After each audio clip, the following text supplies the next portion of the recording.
Queridos irmãos, queridas irmãs, agora nós vamos dar sequência no vídeo 605 e a questão 971.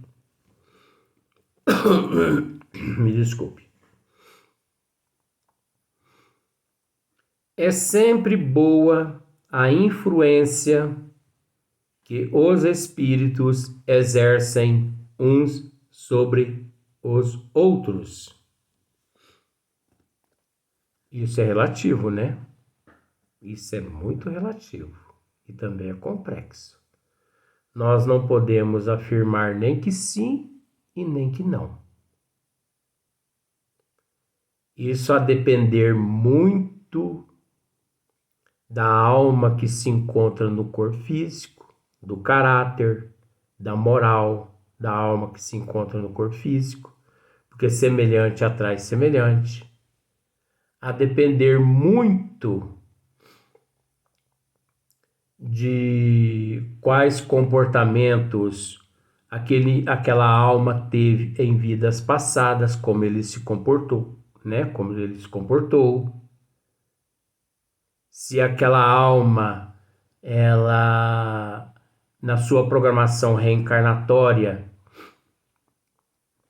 ela tem ao seu lado, por ter prejudicado muitos outros seres, ou por ela ter prejudicado muitos seres em vidas passadas e que se tornaram seus obsessores.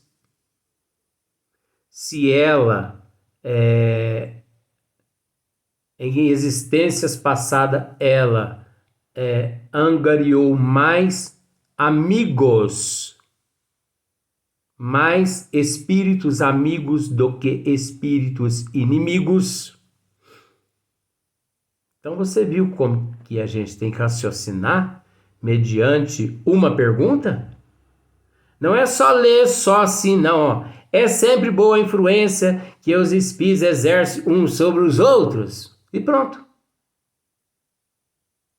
Não é assim, não. Nós temos que analisar todas essas questões. Ora, existe o ágil e o deságil. Existe o mérito e o demérito. Existe aqueles que nós prejudicamos e existe aqueles que nos prejudicaram, como existe aqueles que nós nos tornamos amigos deles e que muito nos auxilia, que muito nos ampara, que muito nos protege. Então esse negócio não é assim aleatório, não. A disciplina divina não é aleatória, não. Ah, vai lá e protege aquele. Ah, vai lá e inferniza a vida daquele. Não. Tudo tem um porquê. Tudo tem um momento certo. Entendeu? Olha só para você ver, ó. É sempre boa a influência que os espíritos exercem uns sobre os outros? Resposta. Sempre boa? Está claro. Da parte dos bons espíritos. Você viu só? Você viu como que os bons espíritos aqui foram espertos? Sempre boa. Está claro. Da parte dos bons espíritos. Porque a pergunta foi feita assim. É sempre boa a influência que os espíritos exercem uns sobre os outros? Porque Kardec, ele foi esperto. Ele fez uma pergunta correspondente a espíritos. Entendeu? A influência que os espíritos exercem uns sobre os outros é sempre boa. Aqui é que está o probleminha. Não vou dizer que é o probleminha, não. A solução está aqui, ó. Boa. Na pergunta. É sempre boa. Esse boa pode ser tão boa quanto pode ser má. É sempre boa a influência que os espíritos exercem uns sobre os outros? Resposta condizente à pergunta. Mas você vai ver daqui a pouco onde vai parar isso. sempre boa. Kardec, sempre boa. Está claro, Kardec. Da parte dos bons espíritos, Kardec. Oxe, que isso, Kardec? Os espíritos perversos, Kardec. Esse Kardec eu estou inventando minha conta, só para você ver como fica. Esses procuram desviar da senda do bem e do arrependimento os que lhes parecem suscetíveis de se deixarem levar e que são, muitas vezes, os que eles mesmos arrastaram ao mal durante a vida terrena. Você viu como que Kardec fez uma pergunta com sentido duplo e os bons espíritos captaram e também responderam com uma resposta com sentido duplo. Porque é sempre boa, esse é sempre boa, dá a possibilidade dos espíritos falar, comentar também a respeito dos espíritos inferiores. Como os bons espíritos captaram o sentido duplo de Kardec, quando ele fez a pergunta que pode tratar tanto de espíritos bons quanto de espíritos inferiores, eles também aproveitaram e trataram de espíritos bons e de espíritos inferiores, aqueles espíritos os quais arrastaram para esse submundo da promiscuidade, das coisas contrárias às leis de Deus. Os bons espíritos mostram as atitudes desses espíritos. Você entendeu? Porque vamos dizer assim, você reencarna trazendo para a existência atual diversas más tendências de vidas passadas, mas você prometeu lá no momento de reencarnar, na programação reencarnatória, que você ia se esforçar para se conter. Eu vou me conter dessa vez, eu vou me conter. Tá. Só que você reencarna com aquelas más tendências todas afloradas. Você entendeu? Quando você passa próximo a um bar, você pode nem olhar para o bar. Você nem olha assim, para o bar. Mas parece que o teu nariz vira a pontinha para lá. E você sente o cheiro da marvada. Sabe o que é a marvada? Rabo de galo, pinguinha. Você está se contendo para não fumar. Mas de repente você senta num banco de um coletivo, uma pessoa pega, retira da bolsa um cigarro e começa a fumar próximo a você. Aí seu nariz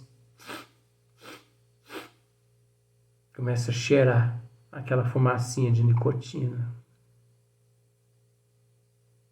E isso vai. De repente, você em casa, você não pode ouvir uma musiquinha de samba tocar. Que daí a pouquinho parece que os teus órgãos por dentro estão todos se remexendo assim, como o meu corpo. Os pés estão parados, mas os órgãos por dentro estão todos dançando. Tique-tique, tique-tique, tique-tique, tique-tique. Daí a pouco você solta a franga. E você já entra na roda e começa a dançar também com as pessoas. Aí você não ia se conter? que está adiantando? Vamos se conter. Começou a sentir os órgãos lá dentro do corpo coçando? Para! É porque os órgãos começam a coçar mesmo no outro, né? Para! Vai lá, desliga aquele som. Se você não pode desligar porque não é teu, saia daquele ambiente. Se alguém chega e lhe convida para cometer um assalto, sai fora dessa pessoa. Se alguém chega e lhe oferece droga, sai fora dessa pessoa. Se alguém lhe telefona para você trair o namorado ou a namorada, ou o marido ou a esposa, sai fora dessa pessoa. Mas não, as pessoas não aguentam. A pinguinha, de repente ele entra no bar. Golinho só, viu? Ele toma um golinho, mas daí 10 minutos ele pega um golinho e completa uma inteira. Você acendeu um cigarro aqui para poder tirar o gosto? Tá. Tem um torresminho aí? Tem. Luiz, mas não tem nada a ver com o assunto. Tem. Tem. Tem sim. Natureza das penas e dos gozos futuro. Tem sim. Oxe, se não tem, gente. Eu não vou aqui esmiuçando algo que não está dentro do livro dos Espíritos, não. Passa um amigo ou uma amiga, uma coisa assim, lhe convida. Vamos para tal lugar beber uma hoje? Bailinho? Vamos para um baile? Vamos sair? Você está ali, entendeu? Enferrujado. Ou enferrujada. De repente, aquelas pessoas que se dizem realmente seus amigos, suas amigas, bate a porta da sua casa. Pois não? Se arruma, vamos sair. Para onde? Vamos dar um rolé por aí. Rolé. Meu Jesus amado. E aqueles convites daquelas pessoas que se dizem amigos de verdade. Ó, estou te fazendo um convite para você sair de casa, para você espairecer a cabeça, porque você está muito dentro de casa, entendeu? Mas fica de boa, porque eu sou de boa. Nós vamos tomar só um refrigerante. Refrigerante. Serviu a carapuça à vista.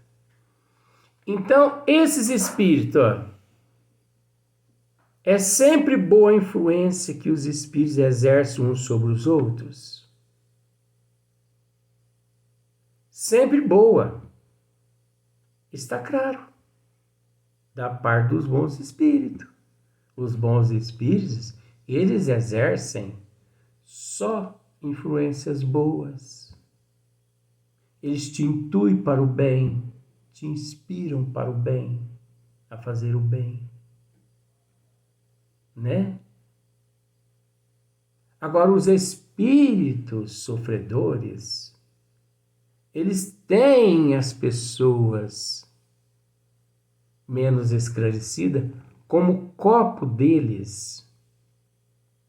Gente, não há nada pior do que ser mistificado, do que descobrirmos que a vida toda nós não passamos de uma cobaia usada pelas trevas. Enquanto nós podíamos muito bem nos conter, né? Aí Kardec pergunta de novo. Outra pergunta dentro da pergunta. Assim, a morte não nos livra da tentação? Uma pergunta que Kardec fez. Resposta: não, Kardec. Não. Mas a ação dos maus espíritos é sempre menor sobre os outros espíritos do que sobre os homens. Então, ó, o que Kardec está querendo dizer aqui, isso aqui também é relativo. Não. Olha só, vou na pergunta de novo. Assim, a morte não nos livra da tentação. Resposta: é relativa, viu? Os bons espíritos disseram assim: não. Mas a ação dos maus espíritos é sempre menor sobre os outros espíritos do que sobre os homens, porque lhes falta o auxílio das paixões materiais. Isso aí é inexistente. Você entendeu? Porque lhes falta o auxílio das paixões materiais, isso é menos significante. Isso não significa nada. Ou melhor, é menos significante. Porque veja bem, mas a ação dos maus espíritos é sempre menor sobre os outros espíritos do que sobre os homens, do que os seres que se encontram no corpo físico. Isso aqui é para nós analisarmos. Não é assim também, não. Veja bem. Um espírito, uma alma que se encontra no corpo físico e que ele é traficante. Ele destrói com milhares, milhões de vidas de pessoas. Ele executa milhares de pessoas. Como se diz, né? Queima de arquivo. Você entende que isso é um estudo? Então, o que acontece? Ele ali encontra-se sob a influência de espíritos malignos, espíritos sofredores, obsessores, espíritos das trevas, espíritos anticristo. Você entendeu? Ele está sobre a influência, aquele encarnado está sobre a influência daqueles espíritos também, porque semelhante atrai semelhante. Só que alguém chega e alveja aquela pessoa, então mata ele. O que acontece? Aqueles desencarnados, aqueles espíritos que o manteve até aquele momento, pega ele e leva ele para as regiões umbralinas. E, gente, é ali que vai começar o expurgo daquele espírito, porque já é espírito, né? Porque já deixou o corpo físico. Ali é que vai começar, como se diz o ditado, o inferno da vida dele. É lá. Entendeu? Que existe a influência, o auxílio das paixões materiais, existe, mas isso é de menos. Porque o sofrimento que esta alma, que esse espírito enfrenta lá nas regiões umbralinas de sofrimento é muito grande. Sabe por quê? Porque lá ele terá a presença dos espíritos das trevas, dos anticristo, dos obsessores e daqueles espíritos todos os quais ele destruiu aqui na Terra, quando alma, ele terá a presença de todos aqueles que não o perdoaram, a presença daqueles pais, daquelas mães, daqueles parentes que não o perdoou por ele ter desviado a cabeça dos filhos, e o cacete come. E ele sofre 20, 30, 40, 50 anos nas regiões umbralinas. Então, isso dizendo a respeito de um espírito que aqui na Terra, alma, viveu a subjugação de espíritos inferiores quando aqui ele foi um um miliciano, um traficante, você entendeu? E aqueles seres que na Terra viveram na condição de serial killer.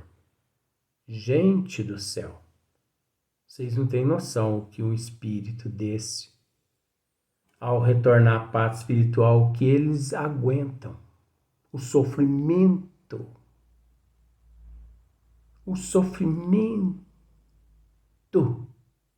que eles passam é terrível, porque todos aqueles que ele executou no corpo físico,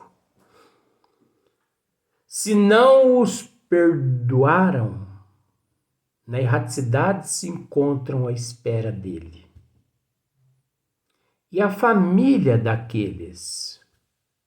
Eu um dia mesmo fui no cemitério da minha cidade, São Sebastião do Paraíso, e eu vi um senhor lavando o túmulo de uma pessoa. Me aproximei, né? Oi, boa tarde, boa tarde. E essa curiosidade besta da gente, né? Já que eu não estava vendo ninguém ali, parente do senhor que está enterrado, sepultado aí, só para caçar conversa com a pessoa, né? Foi minha filha. Filho do senhor, meus pêsames. Ah, não, muito obrigado. Mas me desculpa, o que aconteceu com ela? Minha filha foi assassinada faz 1 ano atrás. Isso lá pelo ano de 2015, viu, gente? Assassinada? Oh, que pena. Mas que triste, né? Eu também sou pai. Nossa, isso arrebenta com a gente, né? Pra caçar conversa com ele. Porque o fofoqueiro, né? Eu queria saber. Ele falou, mas é triste. Mas você sabe que eu tô conformado? Eu estou conformado com a morte da minha filha. Eu levei um susto. O professor está conformado? Foi, estou conformado. Sabe por quê? Porque assim que o namorado dela matou ela, injustamente, eu sei que não existe injustamente, né? Mas eu não podia falar nada naquela hora, porque senão eu ia ser morto. Fiquei quieto, eu ia ser besta, mineiro é esperto. Mineiro, quando ele não consegue comer queijo aqui na terra, ele come a lua, achando que a lua que é queijo. E eu, aprendi que a lua é queijo, então eu vou ficar quieto. Mas o senhor está conformado com a morte da filha do senhor? Eu estou. Sabe por quê? Porque assim que a minha filha foi morta injustamente, eu comprei um revólver. E eu guardei num lugar que só Deus sabe.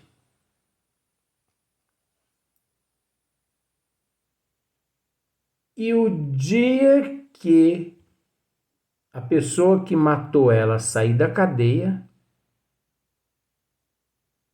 eu vou matá-lo.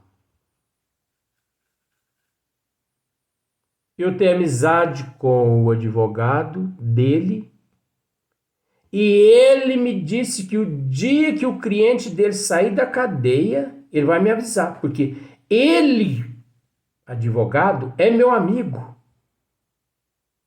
Nós somos amigos de infância. Então ele vai me avisar. E o dia que ele sair, ele vai me avisar e eu vou atrás dele, eu vou matar ele. Nem que eu acabe a minha vida pro resto da vida na cadeia. Eu não podia naquele momento dizer nada. Porque eu não me encontrava no coração daquele pai.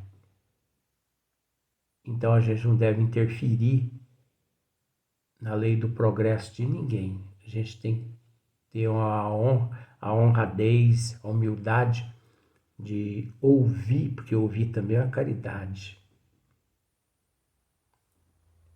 E eu disse assim, e ele demora a sair muito, daqui 2 anos. E não é que depois de 2 anos ele matou aquele que matou a sua filha. Ele cometeu justiça com a própria mão, porque a doutrina dos espíritos abomina. Mas aquele que estiver sem pecado, que estiver sem nenhum pecado, atira a primeira pedra. E você acha que eu fui bobo de atirar a primeira pedra? De dizer que ele estava errado? Não. Com tanto pecado que eu sei que eu tenho, foi calado. Pensei comigo assim, vou pegar uma garrafa de café, vou lá para a lua e vou comer ela, porque ela é queijo. Para você ver como são as coisas. As inspirações que a gente recebe, as intuições que a gente recebe. Então não é com a morte, né, que a gente se livra daquelas tentações, daqueles inimigos. Vamos para o próximo vídeo.